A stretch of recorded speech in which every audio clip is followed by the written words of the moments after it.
Good evening and welcome to the Four Lakes Church of Christ here in Madison, Wisconsin. We're glad to have you with us tonight for our Wednesday evening Bible study. Tonight we're returning to our study of the book of Joshua. So we want to invite you to be finding a Bible and turning with us to Joshua chapter 10. We'll be there in just a moment, but as always, if you have any questions, any comments or concerns or anything about tonight's class, any feedback, if you have something that we need to be praying about as a congregation, we want to invite you to get in touch. You can send a message to me at info@fourlakeschurch.org. You could also call or send a text to 608-224-0274. But as I said, tonight we're continuing in our study of Joshua. We've been away from this study for a couple weeks, and we've had John Moore bring us some thoughts about the situation over in Israel, as he spent quite a bit of time over there doing some archaeological studies. But tonight it's time for us to return to the book of Joshua. And thanks for your comments missing me over the last couple weeks. For those one or two of you who mentioned something, I appreciate it. At this point in our study, Joshua is leading the people following the death of Moses. And they've conquered Jericho. They've had the setback at Ai due to Achan and what he took that he wasn't supposed to take, and the defeat and then the eventual victory. And so they got through it with God's help finally. But last time we were together, we had an interesting situation with a group of people known as the Gibeonites. The Gibeonites were this local group. They could kind of see what was happening, that the Israelites were conquering everything in their path, that they were not allowed to make covenants with the locals. And so the Gibeonites came up with a loophole. They came up with a plan, a pretty unique plan, pretty ingenious, where they pretty much faked being foreigners. And so, well, these people can't deal with locals. We're not locals, so we're just going to come in and pretend. So they put on old, worn-out clothing. They took along some stale old bread and some old wineskins that were cracked, and they told Joshua that they were sojourning from a distant land, and so they pretty much tricked Joshua into promising not to kill them. Well, Joshua failed to consult God on this one, and so he makes the agreement, and then they find out that they are actually locals, and so they keep their word, but they're pretty upset about this. And so the Israelites then force these people to carry their water and chop their firewood from here on out. And it's not ideal, but hopefully they learn something through it. And at the end of our class a few weeks ago, we learned that there were some Gibeonites who continued on with the Israelites and ended up in positions of great honor going forward. But anyway, that brings us to what comes next. And so let's start tonight by looking at Joshua chapter 10, verses 1 through 5. This is our first paragraph. Joshua chapter 10, verses 1 through 5. Now it came about when Adoni-Zedek, king of Jerusalem, heard that Joshua had captured Ai and had utterly destroyed it, just as he had done to Jericho and its king, so he had done to Ai and its king, and that the inhabitants of Gibeon had made peace with Israel and were within their land, that he feared greatly, because Gibeon was a great city, like one of the royal cities, and because it was greater than Ai, and all its men were mighty. Therefore Adoni-Zedek, the king of Jerusalem, sent word to Hoham, king of Hebron, and to Piram, king of Jarmuth, and to Japhia, king of Lachish, and to Debir, king of Eglon, saying, Come up to me and help me, and let us attack Gibeon, for it has made peace with Joshua and with the sons of Israel. So the 5 kings of the Amorites, the king of Jerusalem, the king of Hebron, the king of Jarmuth, the king of Lachish, and the king of Eglon, gathered together and went up, they with all their armies, encamped by Gibeon, and fought against it. Well, in verses 1 and 2, we read about a guy named Adoni-Zedek, who is described as being the king of Jerusalem. And so this is obviously before Jerusalem was Jerusalem, we might say, or before Jerusalem belonged to the Israelites. And when this guy hears about what Joshua has been doing, what he's done to Ai, then he hears about the Israelites making an agreement with the Gibeonites so they could avoid being slaughtered. And he knows that they're mighty warriors, and here they are. They're bending the knee, so to speak. They're giving up prematurely here. Adoni-Zedek is absolutely terrified. So Gibeon was a huge city, a huge group of people, bigger than Ai. They've got some fighters up there. And this guy's kind of running the numbers. He's looking things over, and he realizes that he and his people, they have no chance whatsoever. And so, starting in verse 3, this king rallies the other kings of the area, and his plan is to attack the Gibeonites. And so, notice he's not planning on attacking the Israelites directly, but he's attacking these people they've just made an agreement with. And so, he plans on attacking, but kind of in a roundabout way. The friend of my enemy is my enemy, so to speak. And it seems that they're trying to send a message. If you side with the Israelites, you have no place here. And the rest of us are going to get together. We're going to try to teach you a lesson. And so it's getting political here, isn't it? And so this is what they do, or at least this is what they try to do. They go up, they do battle with the Gibeonites, who are now the water haulers and the wood choppers for the Israelites. All right, let's continue tonight with Joshua 10, verses 6 through 11, the next paragraph. Joshua chapter 10, verses 6 through 11. Then the men of Gibeon sent word to Joshua to the camp at Gilgal, saying, Do not abandon your servants. Come up to us quickly and save us and help us. For all the kings of the Amorites that live in the hill country have assembled against us. So Joshua went up from Gilgal, he and all the people of war with him, and all the valiant warriors. The Lord said to Joshua, Do not fear them, for I have given them into your hands. Not one of them shall stand before you. So Joshua came upon them suddenly by marching all night from Gilgal. And the Lord confounded them before Israel, and he slew them with a great slaughter at Gibeon, and pursued them by the way of the ascent of Beth Horon, and struck them as far as Azekah and Makkedah. As they fled from before Israel, while they were at the descent of Beth Horon, the Lord threw large stones from heaven on them as far as Azekah, and they died. There were more who died from the hailstones than those whom the sons of Israel killed with the sword. Well, there in verse 6, as soon as they get attacked, the Gibeonites send this frantic message to Joshua, basically, help. You know, we think of the agreement among the NATO nations that an attack on one of us is an attack on all of us, and so all are supposed to come to the defense of the one being attacked. Well, so also here, apparently. So Joshua then apparently approaches God at some point in this process. God answers, so God's message is, do not fear them. For I have given them into your hands, not one of them shall stand before you. So Joshua then marches all night long, and the plan here is to catch them by surprise after this long march. That's what happens. And actually, the Lord is the one who seems to do the fighting. The Lord confuses or confounds the enemy and slays them in a great slaughter. So God is doing the work. The people, though, do have to be involved. They have to obey. They have to do what they're supposed to do. And God takes care of it. I think that's going to figure into our sermon this coming Sunday on grace, the relationship between faith and works. Well, in fact, in verse 11, we find God throws large stones from heaven on these people as they're running away. And the note here says that more people die from the hailstones than were killed by Israel with the sword. So this is kind of the first place that this chapter gets a little weird, and it's going to get a little weirder after this. But this is unusual, isn't it? I mean, for God to throw large stones from heaven and use this method. I mean, he could have done anything, but he chooses this method. And before we move on from this, let's remember how God destroys the enemy with 100-pound hailstones in Revelation 16:21. Of course, that's figurative language there. And the theme of Revelation, of course, is God wins.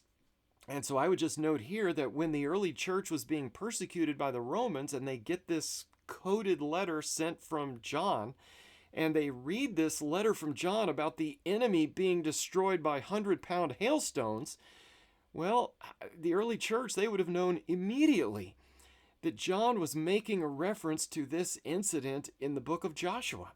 And so that was John's way of saying, remember what God does to people who harass his people and his allies. He will do whatever it takes to make sure that his people come out on top. And that's the exact message that the first readers of the book of Revelation need to hear. So we don't need to be looking for 100-pound hailstones from heaven and some kind of apocalyptic thing going on today. That's not what that is about. But that was an encouraging message that anybody with a basic knowledge of the Old Testament would have instantly understood as soon as they read that book when it first came in from the Apostle John. Well, let's continue tonight with Joshua chapter 10, verses 12 through 14. Joshua 10, 12 through 14. Then Joshua spoke to the Lord in the day when the Lord delivered up the Amorites before the sons of Israel. And he said in the sight of Israel, O sun, stand still at Gibeon, and O moon in the valley of Ajalon. So the sun stood still and the moon stopped until the nation avenged themselves of their enemies. Is it not written in the book of Jashar? And the sun stopped in the middle of the sky and did not hasten to go down for about a whole day. There was no day like that before it or after it, when the Lord listened to the voice of a man, for the Lord fought for Israel. Well, in that last paragraph, we just learned Joshua marched all night and he attacked immediately upon his arrival. And now we see that this fighting was continuing throughout the day. In fact, Joshua is apparently running out of daylight. And I don't know if you've been in that situation. I think most of us have probably had a project of some kind where we ran out of daylight and we wish the sun could have stayed up a little bit longer. Years ago, our family traveled to Tennessee for a week so that we could help my brother-in-law build a fence. And he sent us the measurements of the yard and we planned it out. We had drawings on the back of napkins and we had a list of supplies and everything was planned out, what we would do each day, do this in the morning of day one and so on. And we worked all day long for each day of that spring break. In fact, to stay on schedule, we actually had to use headlamps to continue working after dark. And this is Tennessee. It's hot. There were bugs. We couldn't even see one property marker to the other. There were so many trees. So like day one, we had to clear trees. We had to kind of be able to see where that fence was going and so on. So we needed more daylight. So we had to work at night with the headlamps. I remember years ago being just having a tight schedule for a few weeks at church, and there was absolutely no time to get our lawn mowed. So I took a bicycle flashlight clip and mounted it on that old push mower. And so I was out there mowing in the dark with the flashlight kind of bolted on the handlebar of the lawnmower. But I think we've all been in situations like that where a project or something just goes extra long and we just wish we could have more daylight. Well, Joshua, though, he doesn't have the option of flashlights, really. And so in verse 12, Joshua commands that the sun and the moon are to stand still. And it happens. And I mean, that right there, just an absolutely amazing thing to consider. Here's a thought question, something for us to think about tonight. I kind of wish we could be together for this one to discuss this a little bit. Does the sun move through the sky over our heads? Well, of course, not really. I mean, it may appear that way, but I think most of us understand what actually happens is that the Earth rotates, and so we are rotating into the sun, so to speak, and so it appears to rise and set. And so, you think about that, and it really gets mind-blowing here. What actually happens here in Joshua chapter 10? Well, as I understand it, the Earth stops rotating. And I think we have every right to be absolutely amazed by this. We have every right to be absolutely perplexed by this. There are a lot of questions that we have on this, absolutely. However, I think we need to kind of back away and look at this paragraph here and realize nothing is too hard for a God who created the sun and the moon and the earth to begin with. And for a God who caused everything to rotate and work together in the first place. We think, oh man, if the earth stopped, stuff would fly off and then gravity and, no, God is able to do it. And so God caused the sun and the moon to stand still so that they could take care of business here on the battlefield. From time to time while we're on this, I need to point out somebody will forward an email back in the days of email or share a meme or a story, post online, supposedly from NASA. I don't know if you've seen these, the thing claims NASA was doing some projections for some future space flights, and in the process of looking back at the past, they discovered a missing day. Their calculations or scientists, there's a day missing, and it goes back to this time when Joshua lived, and so the story goes on to say that this proves the Bible is true. However, that whole story is completely bogus. That is, the whole NASA claim that never happened. NASA never said anything like that. And so we see something like that online. It's very tempting to hit the share button or forward that on to whatever number of people. But the thing with NASA absolutely did not happen. So let's just make sure that we don't share stuff like that. I think that'd be kind of a practical lesson from a passage like this. While we're here, can we think of other ways that God has demonstrated his miraculous power over nature?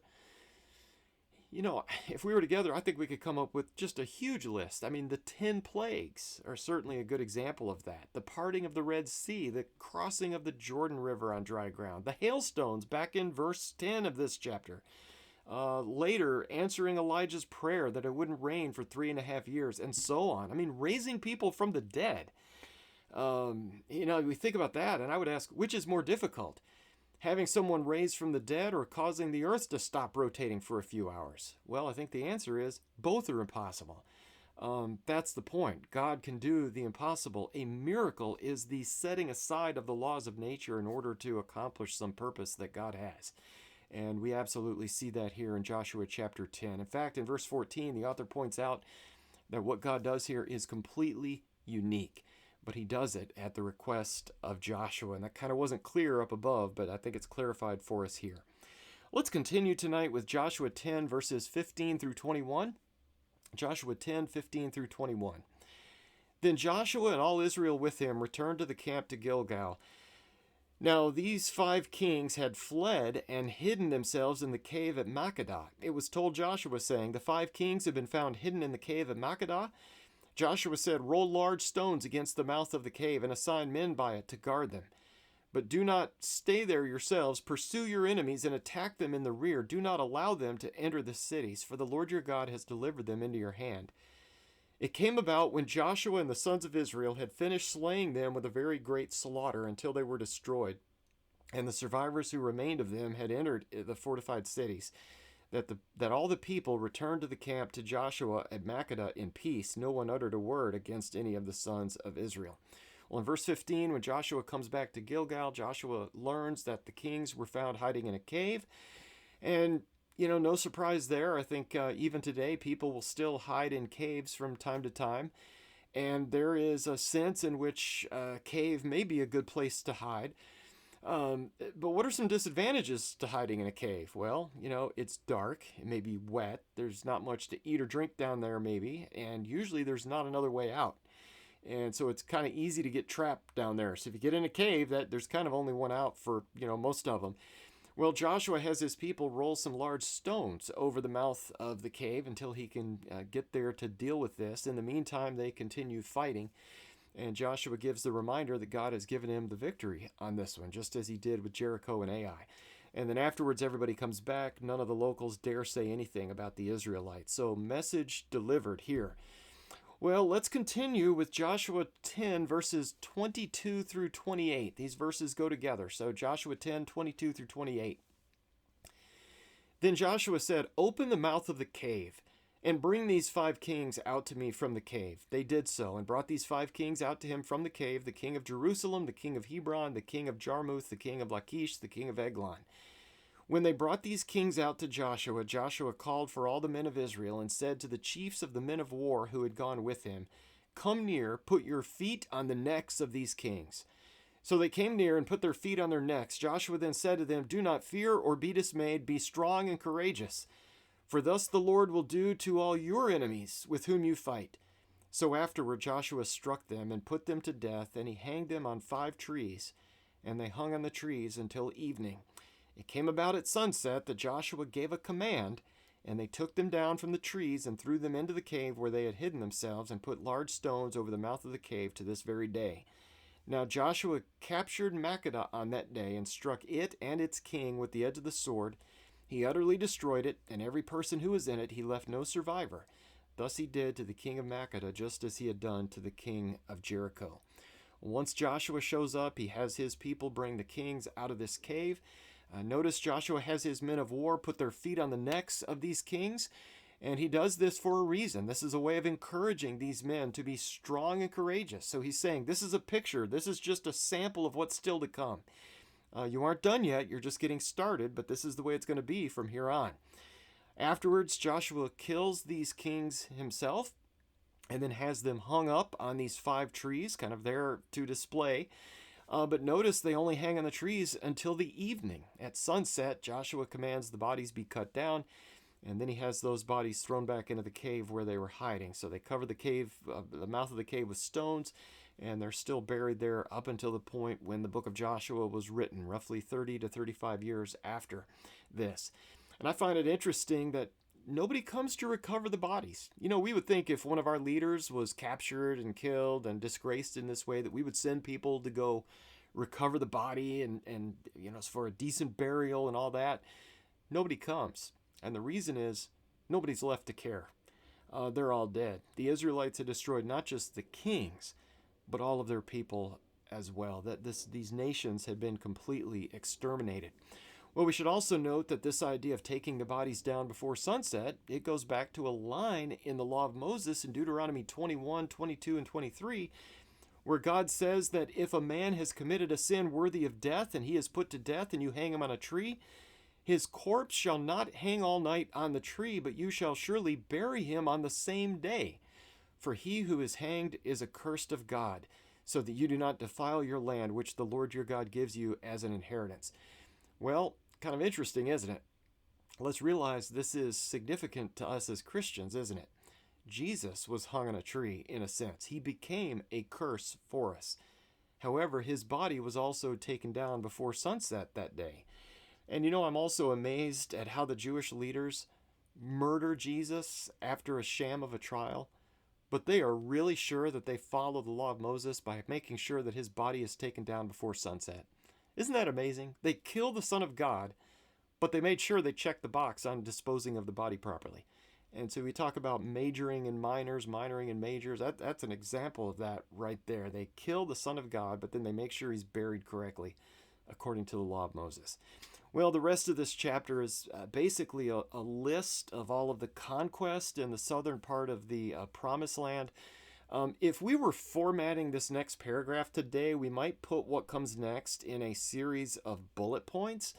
And so I know it's a lot of text here, but we're just going to read through this quickly as we wrap it up tonight. Notice every time the word Joshua is used, that's almost like the bullet points are kind of designated by Joshua's name. Joshua did this, and Joshua did this, and so on.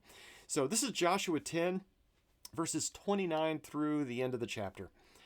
Then Joshua and all Israel with him passed on from Makkedah to Libnah and fought against Libnah. The Lord gave it also with its king into the hands of Israel, and he struck it and every person who was in it with the edge of the sword. He left no survivor in it. Thus he did to its king just as he had done to the king of Jericho. And Joshua and all Israel with him passed on from Libnah to Lachish, and they camped by it and fought against it. The Lord gave Lachish into the hands of Israel. And he captured it on the second day and struck it and every person who was in it with the edge of the sword according to all that he had done to Libnah. Then Horam king of Gezer came up to help Lachish, and Joshua defeated him and his people until he had left them no survivor. And Joshua and all Israel with him passed on from Lachish to Eglon, and they camped by it and fought against it. They captured it on that day and struck it with the edge of the sword. And he utterly destroyed that day every person who was in it according to all that he had done to Lachish. Then Joshua and all Israel with him went up from Eglon to Hebron, and they fought against it. They captured it and struck it and its king and all its cities, and all the persons who were in it with the edge of the sword. He left no survivor according to all that he had done to Eglon, and he utterly destroyed it and every person who was in it. Then Joshua and all Israel with him returned to Debir, and they fought against it. He captured it and its king and all its cities, and they struck them with the edge of the sword, and utterly destroyed every person who was in it. He left no survivor, just as he had done to Hebron, so he did to Debir and its king, as he had also done to Libnah and its king. Thus Joshua struck all the land, the hill country and the Negev, and the lowland and the slopes and all their kings. He left no survivor, but he utterly destroyed all who breathed. Just as the Lord, the God of Israel, had commanded, Joshua struck them from Kadesh Barnea even as far as Gaza, and all the country of Goshen even as far as Gibeon. Joshua captured all these kings and their lands at one time, because the Lord, the God of Israel, fought for Israel. So Joshua and all Israel with him returned to the camp at Gilgal. Well, up in verse 29, the towns listed here were roughly 25 miles southwest of Jerusalem, and the rest of the cities here are also basically down there southwest of Jerusalem, just a little bit further. And then in the last few verses, they head all the way down to the Negev, that is the desert area along the southern boundary between Israel and Egypt, and they kill everybody in this entire region with the edge of the sword. There are no survivors, and so they're following God's instructions here. Before we close tonight, I know it's easy to get a little bit disillusioned with some of the killing in this chapter, especially this last huge paragraph here. And really, in the whole book of Joshua, it's messed up. A lot of death and destruction. So I want to end tonight with two short paragraphs from the Beacon Bible Commentary.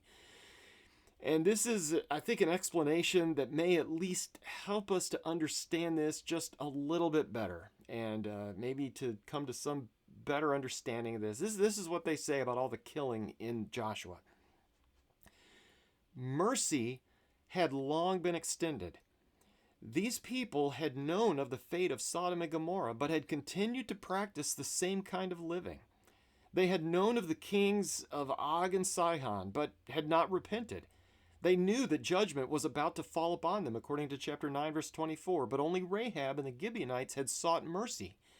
The others had plotted to thwart God's move, chapter 9, verses 1 and 2, and chapter 10, verse 1. I just want to make a comment here. That's something we didn't really point out tonight. These people were not just sitting there minding their own business, but these people attacked, didn't they? They attacked the allies of the Israelites. So I think the author of the Beacon Bible Commentary there makes a good point in that first paragraph. Here's the second paragraph. The extermination of these nations was actually a manifestation of God's love. First, because the remaining nations were thus afforded a clear lesson that the God of Israel was the Lord of all the earth.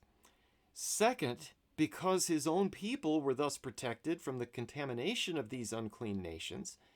And then third, as a result of establishing and preserving the new nation, all the world benefited, since through Israel the Redeemer came to mankind. So those are three little points here, I think, that are valuable to keep in mind. They had been given chance after chance, so grace had been extended.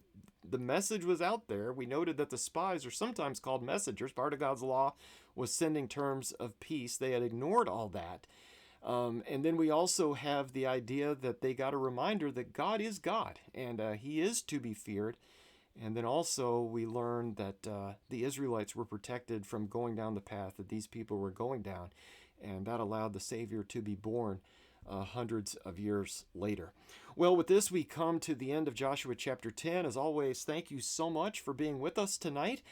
It is a sacrifice, I know. There are other things that we could be doing on a Wednesday evening in Wisconsin in July. Since 2020, we've been posting these midweek studies on YouTube as a premiere. I know some of you know what that is. A premiere is when I upload the class ahead of time, and YouTube doesn't post it until we want it to be available. And in our case, 7 o'clock every Wednesday evening Central Time. And our reasoning at the time, when we first decided this, was that since we weren't meeting in person, there was a value to at least kind of having us do the same thing at the same time each week, even if we weren't together physically. Well, the downside, though, is that we send out a reminder message with the link somewhere between 5 and 6 p.m., and then you got to wait until 7 for class to come on. And I'm not saying this would ever happen, but there is a chance that you get the message at 5:30 and you say, well, class isn't for another hour and a half, and then you may forget about it. Plus, YouTube has the 2-minute countdown. That can be a little bit irritating. The phone stream goes live at 7, and the YouTube class would actually start after the countdown, so we're kind of 2 minutes off right there at 7:02 versus 7. So based on some feedback tonight, I may try to skip the premiere thing and just make it available as soon as it's uploaded.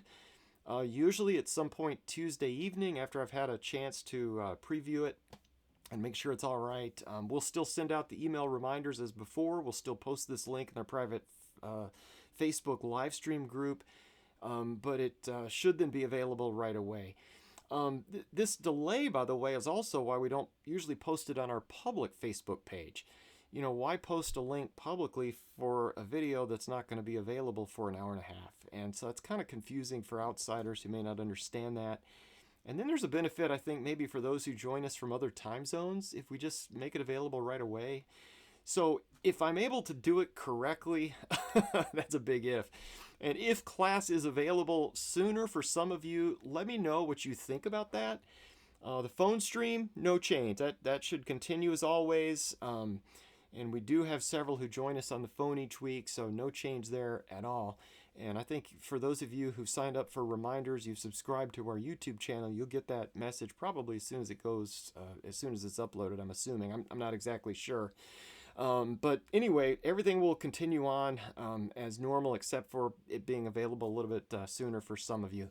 Now, as an incentive for your feedback, I want to hear back from you, either positive, negative, or maybe some other idea we haven't thought about. I want to give you something on Sunday. So if you can be with us in person on Sunday, remember to tell me what you think about this, along with the code word Jefferson. So remember Jefferson. I'll have something for you. Write it down, stick it in your Bible, set an alarm on your clock or your phone for 11:30 Sunday morning. We're almost always out by 11:30. And make sure to talk to me on Sunday and let me know. I'll ask if you watch the class tonight, but just tell me what you think. If you can't be with us in person on Sunday, sorry, I can't give you anything, but I still want to hear from you. So let me know what you think about going out as soon as it's available. Anyway, as always, if there's anything we need to be praying about, if there's some way we can help or encourage you, or if you're out of town, if you have feedback concerning whether it's better or worse to have class available as soon as it's uploaded and not held back until 7, we hope you'll reach out. You can send an email to me, info@fourlakeschurch.org. You can also call or send a text to me, 608-224-0274, and we'd love to hear from you. As we close tonight, let's go to God in prayer. Our Father in heaven, you are the one and only great and awesome God, a God who promised a wonderful land, a land flowing with milk and honey. You made this promise to your servant Abraham, and you are a God who fulfilled that promise many years later through Joshua's leadership. Tonight we've seen your people lean on you for help as they trust and obey, and we've seen your promises fulfilled in this chapter. We ask, Father, that you would increase our faith as a result of studying theirs. Thank you for your word, for we know that faith comes from hearing the word of Christ. Thank you, Father, for Jesus. We come to you tonight in his name. Amen.